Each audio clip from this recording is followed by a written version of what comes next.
ज्यांना बहीण आहे आपल्याला हे माहिती नव्हतं त्यांनी एकदम लाडकी बहीण योजना आणली। मग कंत्राटी कामगाराला 50 खोके मिळत असतील तर माझ्या कायमच्या कामगाराला काय नाही मिळालं पाहिजे?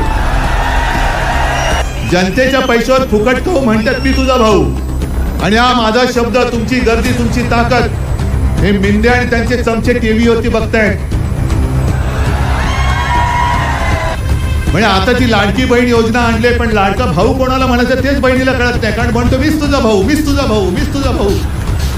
ही येऊ दे विधानसभा, तुमच्या ढोंगाला आम्ही चूड लावल्याशिवाय राहतो की नाही ते बघा। म्हणजे मिंदे बिंदे सगळे ते मला सांगतायत मेरे पास पार्टी है, मेरे पास सत्ता है, मेरे पास पग ये है, तेरे पास क्या है? आणि मग अमिताभ बच्चन जसं म्हणाला त्या पिक्चर मध्ये की मेरे पास माँ है, तसं मी सांगतोय मेरे पास ईमान है, विश्वास है। तुम्हाला सगळ्यांना कल्पना आहे माझ्या हातात काही नाहीये, तरी तुम्ही मला बोलवताय,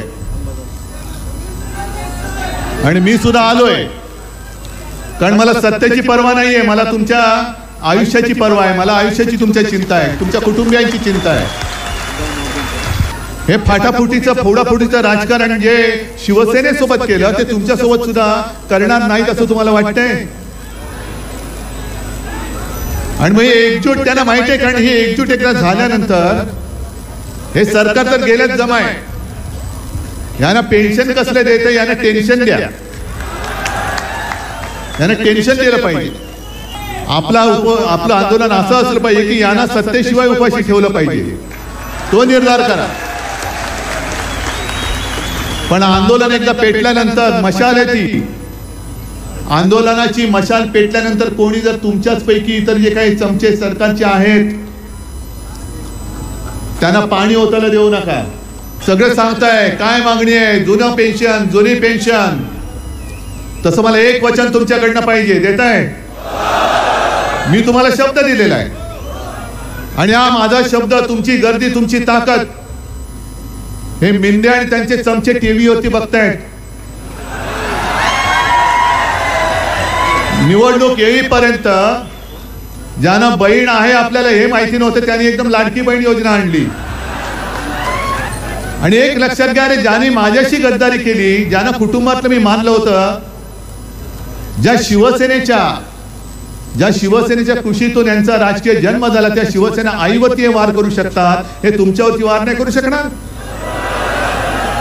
आणि म्हणून मला हे सरकार नकोय। मला मुख्यमंत्री होण्याची स्वप्न तेव्हाही नव्हतं, आता सुद्धा पडत नाहीये। मला माझा महाराष्ट्र म्हणजे महाराष्ट्रातले दगड धोंडे नाहीत, महाराष्ट्र म्हणजे तुम्ही माझी जिवंत हाडामासाची बांधव आणि भगिनी आहात। आणि सुभाष देसाईंनी मगाशी पेन्शन कोण किती कोणाला मिळतं, आता मला किती मिळते मला नाही मिळणार आहे, अजून मी रिटायर नाही झालेलो, आणि सत्तेतून रिटायर कोणी मला करूच शकत नाही, जरी मी सत्तेत असलो काय नसलो काय, तुम्ही सोबत आहात तोपर्यंत सत्ता ही माझ्याकडेच आहे, जनतेची सत्ता आहे, ती सगळ्यात महत्वाची आहे। सरकार वेगळं, शिवसेना प्रमुख पुढे सत्तेमध्ये होते, पण सत्ता त्यांच्याकडे होती ना, ही ताकद आहे, हे माझं सरकार, ही माझी सत्ता आहे।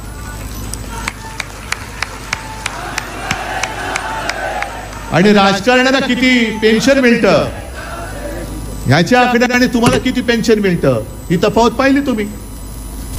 मग माझा एक सरळ प्रश्न आहे, आम्ही राजकारणी आहोत, मी मुख्यमंत्री होतो, आता माजी मुख्यमंत्री झालो, काही मंत्री होतात, काही माजी मंत्री होतात, काही पुन्हा मंत्री होतात। म्हणजे थोडक्यात जर बघितलं तर आम्ही कंत्राटी कामगार आहोत, तुम्ही परमनंट कामगार आहात। मग कंत्राटी कामगाराला 50 खोके मिळत असतील तर माझ्या कायमच्या कामगाराला काय नाही मिळालं पाहिजे? सरकार तुम्ही चालवताय, आम्ही नाही। अनेक अशा योजना आहेत। फोटो कोणाचे येतात? राजकारण्यांचे येतात। आता दाढीवाल्याचे फोटो सगळे, आता किती मुख्यमंत्री उपमुख्यमंत्री तेच कळत नाही। म्हणजे आता ती लाडकी बहीण योजना आणली, पण लाडका भाऊ कोणाला म्हणायचं तेच बहिणीला कळत नाही, कारण म्हणतो मीच तुझा भाऊ, मीच तुझा भाऊ, मीच तुझा भाऊ। हे सगळे फुकट खाऊ आहेत, पैसा जनतेचा।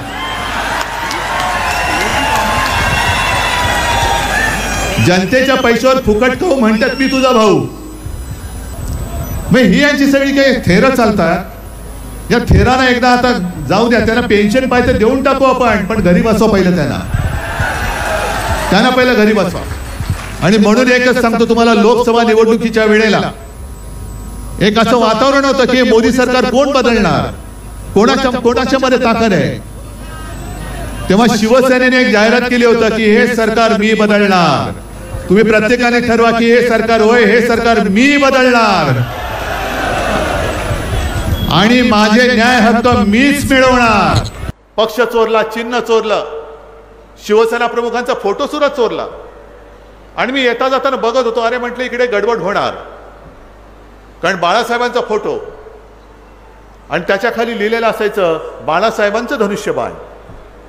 मग आपली सगळी लोक वर्षानुवर्ष, पिढी, 1-2 पिढ्या, जे शिवसेना म्हणजे धनुष्यबाण, धनुष्यबाण म्हणजे शिवसेना, शिवसेना म्हणजे बाळासाहेब, बाळासाहेब म्हणजे धनुष्यबाण, हे जे होतं त्या संभ्रमात त्यांनी चुकून धनुष्यबाणाला मतदान करून हे गद्दार निवडून आले. माझं आज त्यांना आव्हान आहे, मागे सुद्धा बोललो होतो, आता तर सगळं स्वच्छ झालेलं आहे. मी मशाल घेऊन मैदानात उतरलो, ह्या सगळ्या माझ्या मशाली माझ्या समोर आहेत. ही येऊ दे विधानसभा, तुमच्या ढोंगाला आम्ही चूड लावल्याशिवाय राहतो की नाही ते बघा. अरे चोरून नेता विजय आमचा. आमच्या बाले किल्ल्यामध्ये गद्दारी करून तुम्ही आमच्या छाताडावरती बसता. हे इथले गद्दार तुम्हाला गाडावेच लागतील. हा जो कलंक या वैजापूरला लागलेला आहे, हा नुसता वैजापूरला नाही, आपल्या भगव्याला लागलेला कलंक आहे, हा शिवसेनेला लागलेला कलंक आहे, हिंदुत्वाला लागलेला कलंक आहे. आणि तो गद्दारीचा बट्टा आपल्या कपाळावरती या गद्दारांनी जो मारलाय तो कायमचा पुसून टाकण्यासाठी पुन्हा आताही वेळ येते. आमच्या मताच्या भिकेवरती तुम्ही त्या खुर्चीत बसलात आणि तुम्ही आम्हाला भीक देण्याच्या लायकीचे नाही आहेत. आम्ही तुमच्या हातात कटोरा देतोय, चले जाओ सांगा या गद्दारांना. निवडणुका आल्यानंतर काहीतरी योजना द्यायच्या, योजना दिल्यानंतर लोक फसतात. एका बाजूला जो छत्रपती शिवरायाच्या पुतळ्याचा उल्लेख संजय राऊत यांनी केला, असा छत्रपतींचा अपमान हा कधी महाराष्ट्रामध्ये का अख्ख्या जगात कुठे झालेला नव्हता. महाराजांचा पुतळा दिमाखाने उभारला गेला पाहिजे. अरे पेलवत नाही तर उभारू नका, पण उगाच मतं मिळवण्यासाठी तुम्ही आमच्या भावनेशी आणि दैवताशी खेळ करू नका. आणि मोदी बुवा जे सांगतात की जे काँग्रेसने नाही केलं ते मी करून दाखवलं. अहो मोदीजी, तुम्हीच उभारलेला पुतळा 8 महिन्यामध्ये पडलेला आहे, कोसळला, वाऱ्याने कोसळला, वाऱ्याने पुतळा कोसळला, वाऱ्याने पुतळा कोसळला. यांचं राम मंदिर गळते, लोकसभा गळते. आणि आज बातमी आले एवढ्या वर्षानंतर ताजमहाल गळायला लागला मोदींच्या राज्यामध्ये. म्हणजे कधी घडलेलं नव्हतं. म्हणजे ह्यांचं आता पुढचं निवडणुकीचं घोषवाक्य असेल, गळवून दाखवलं. सगळं मंदिर गळते, हे गळते, ते गळते, गळती सरकार. आणि तुम्ही आमच्यावरती नादानपणा करून, घटनाबाह्य सरकार आमच्यावरती लादून तुम्ही महाराष्ट्राची विल्हेवाट लावता आहात. शेतकरी उपाशी आहे, कामगार नाही आहे, नोकरी केल्यानंतर पुन्हा पेन्शनचा पत्ता नाही. हे बरे टिकोजीराव या पक्षातून त्या पक्षात, त्या पक्षातून त्या पक्षात, यांचं सगळं खाऊन पिऊन मस्त चाललेलं आहे. पण माझी भरडली जाते, ती जनता भरडली जाते. आज मुद्दा म्हणून आलोय ते मी परत तुम्हाला सांगावलं की मी मशाल पेटवायला आलेलो आहे. मशाल तुम्ही पेटवणार आहात की नाही?